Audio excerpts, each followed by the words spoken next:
Bote papa journaliste. Président levé aussi ma propos ya mwana mboka Martin Fayulu ya kosenga na communauté internationale ba pesa République démocratique du Congo embargo sur le plan économique et de la Bon. Ndeko na ngai na boloba boye. Ezana bato bakotaka na politique pona amonaki na moto mosusu mais azana ye politicien te. Politicien asalaka bongo te. Deuxièmement, l'époque peut échanger. L'époque ya makambo wana pe eleki. Akaka kosala ngo na temps oyo tozalaki occupation. Mais lelo tokomi peuple congolais azwi bokonzi na ye, azwi mboka na ye, azongi mwana mboka, azongi na mboka na ye. Ba propos wana eza penza malamu te. Pona ndeko nanga Martin Fayulu na kolobela ye boye. Maturité politique na qui leader politique eza deux choses différentes. À cause de la leader politique, mais parce que abano mona na mutu mususu, ye pe asala ndenga abano mona. Mais maturité politique, il y a un fondement penza ya politique. Parce que ce qui me donne maturité politique à côté là, na contexte nini azoloba makamuwana et azotinda message na yewana na nani. Notre communauté internationale, ce qui nous a lobbyé, papa, communauté internationale a privé RDC, a tiré un embargo économique.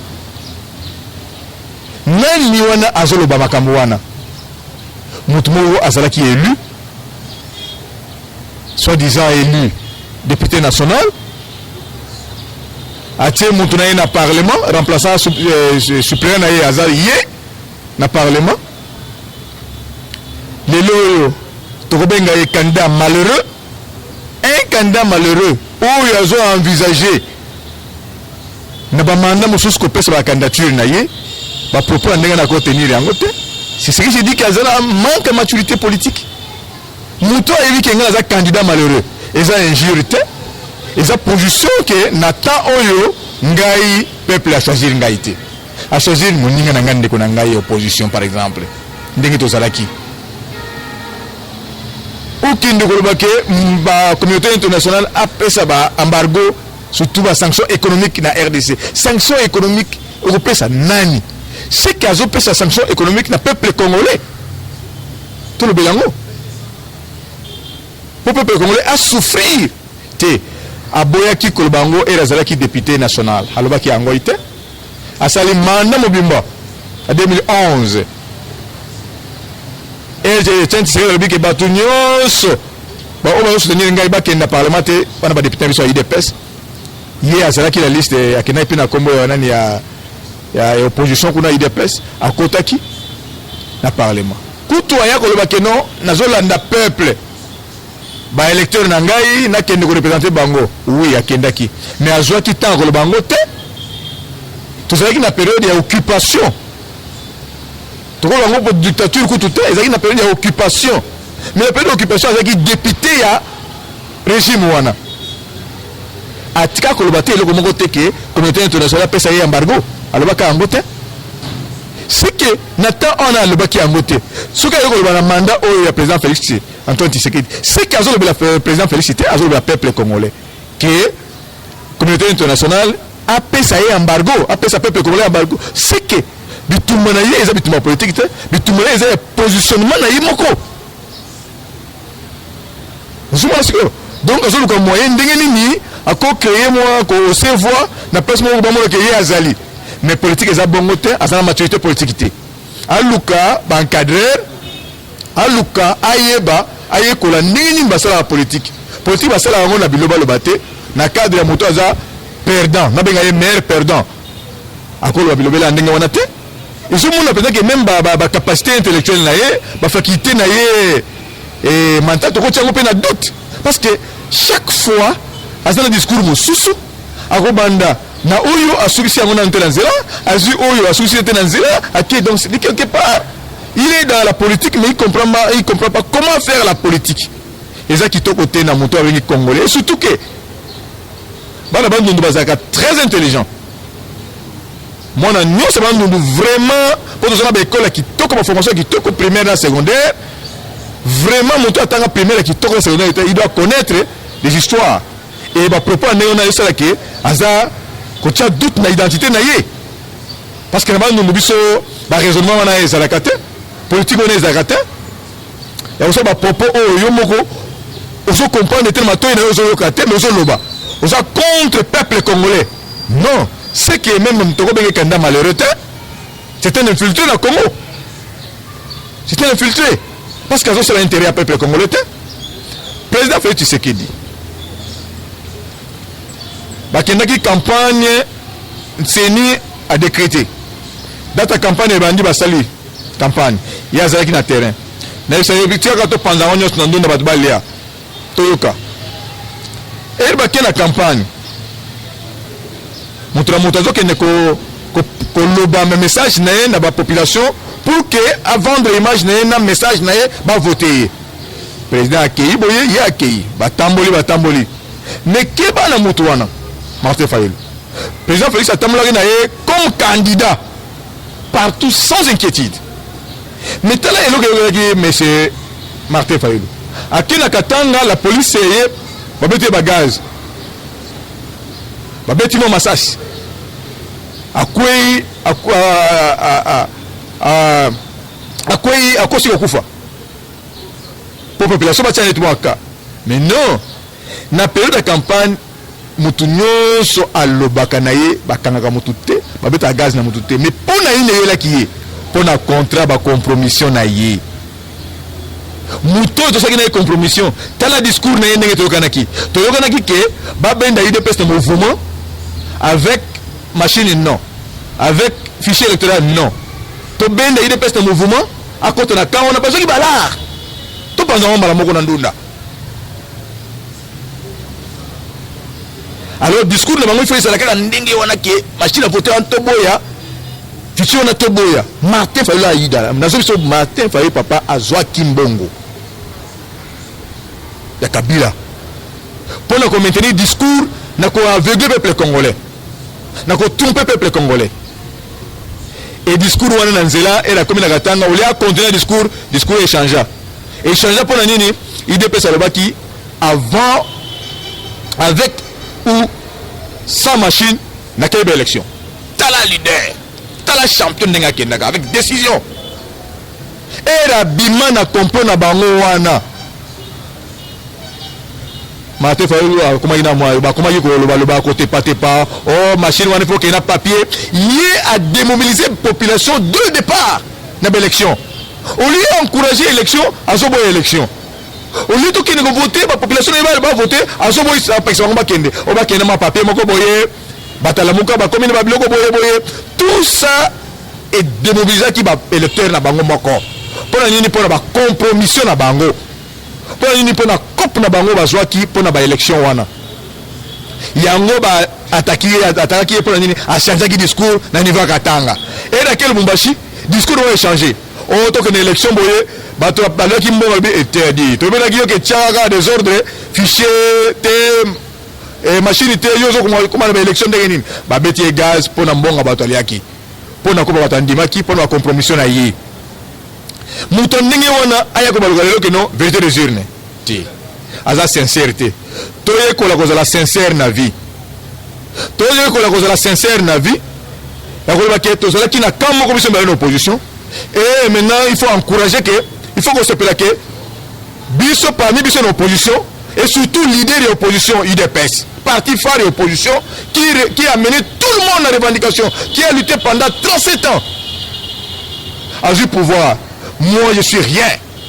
Il a commis de l'eau et Zawana pour na Jean Pierre Bemba alobaki moi eloko na côté na ye que ya côté na na poids Moïse Katumba lui côté na ye ya poids yango abimaki wana maintenant akolo batindingi wana le discours wana et tout la sincère na vie que l'UDPS mérite ya cause la poste wana ya présidence de la République l'UDPS mérite quand tu as plan na ye programme de la société le peuple d'abord pour Congolais à se retrouver à Monaké ngai naza congolais na mwa pe lambo ya Congo. Le peuple d'abord et l'axi boyé. Ce qui a évité. Ce qui a continué le discours wana akoyeba ngo plus tard car oza sous candidat malheureux akobando tiko comment les sous à niveau à ta voix.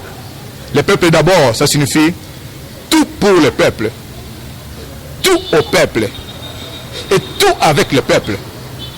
Nazo yebisa ye que en 2023 akoyeba na ta koyeba na te. Akozwa ta 2% te. Pona le peuple d'abord. Oya yoka na sango. Ako vivre en tout pour le peuple. Tout au peuple congolais. Tout avec le peuple congolais. Il y a un autre bandana bandele. Il y a président ça discours na ye, na message na ye. Pour Allah qui sabino que ye azawana popo azawana te pa komisa mindele. Azawana pe pa le bela bango te po ba sepela ki alobela ki bango. Azawana te pa le bela ba intellectuel groupe ba intellectuel seulement. Français qui toko ba moya qui toko ba synthèse qui toko ba moya que non ya lobby. Mais message na ye alobela ki peuple congolais. Alobela ki petit peuple congolais. Oyo azala pendant plusieurs années, pendant 18 ans, la souffrance, alors il y a une vérité. Message naïe, la nation est comme un rapport à l'activité politique au bas n'engue bavota qui est tina moya lelo bandam ko bavota qui est tina moya lelo a commission un rapport politique na nenga ko ba nin na salle la politique a commission un rapport diplomatique pour le peuple que tala n'engue na salle ndero ko taki pays. Mais dans cette diplomatie telle, tu as le résultat dans le yango, alobeli yote, alobeli yete, alobeli bango kudate, mais alobeli peuple congolais. Oh ya souffra bamboula bamboula. Oh ya ko libérer le 24 janvier na prestation na serment. Bon moi la prestation de serment on a bolwagero. Batbalwako passation pacifique du pouvoir, c'est vrai. Et ça momo que mérité moment wana. Passation pacifique du pouvoir, et ça y a solo. Sinon, na ndenge IDPS ezalaki, c'est-à-dire que souka na ndenge position bato ya Kabila bazalaki nango, c'est-à-dire que makila elinge tanga pour IDPS à côté du pouvoir, coûte que coûte, mais avec bic na papier. Mais bandeko ya Congo, bami ya Congo bakote biso pe, passation ezali pacifique. Passation wana pacifique wana eza libération ya peuple congolais. Passation pacifique wana ezali démocratisation ya Congo. Passation pacifique wana ezali kimia pe état de droit ekota na kati ya Congo. Yango monike soki bolandi botali malamu bato nyonso bazalaka na ba compromis. Bato nyonso bayebi ke il faut qu'on vende pour tokabala pouvoir. Bato bayebi ke tala tokabala pouvoir boye poto se retrouver. Tolia baza contre le peuple d'abord et ekobayokela bango po peuple akoyeba po ayebi. Imaginez papa journaliste. Président a sali message na ye na nation. Message rapport ya activité na ye. Message rapport ya bilan na ye. Message rapport ya tout le temps où ya sali pendant une année na pouvoir. Asali nini na économie, asali nini na politique, asali nini na diplomatie. Oya tikali nini na kosala. Bambiso neza boye. Oya kuta alobi ya solo na peuple congolais. Alobi yango na français tina détail. Pour moi, il y a 6e primaire, 5e primaire, 4e primaire, il y a 1er CO, 7e. En tout cas, il y a solo. Les lois, il y a la Rosala Boye. Oh, vérité des urnes. Oh, Ngaï Boye. Oh, il y a un peuple qui est Mundele. Mundele Nyan. Les lois, il y a tous la biso. La souveraineté na biso. Tous la indépendant de l'économie na biso na nyonso. Un individu soi-disant va voter qui est député. Oza honorable to soit disant to bengayo. Ok nous benga sous mundele, yeka ko sabiso sous colonisation. Ok nous yeba to mundele sous, yeka ko pesa biso embargo. Ok nous yeba mundele sous, yeka ko kanga biso sous. Ba congolais ba souffrir ponga nazala. To yebi jenaye. To yebi jenaye. Te to yebi ye. Ya malheureusement ya, to ko s'occuper na ye. Peuple congolais. Mais na yebi ke na elobel na ye. Na nyonso azoloba Martin Fayulu lutte na ye na ndenge azokende politique po yebi na ye makama politique te azomema ngo na ndenge ya régionalisme na ndenge ya tribalisme efutaka te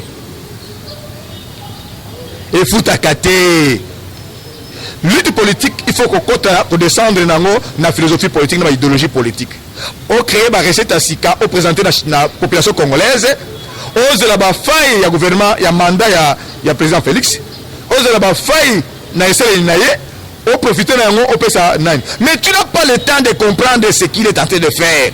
Oso souhaiter que malheur ya Congo na ya peuple congolais te oza congolais te na bato balobaka ke oza ndambu ya solo oza ndambo na lobi ke politique wana efutaka te ya régionalisme po bato neti bazolanda yo ke bato bandundu kaka nga aza moto bandundu 100%.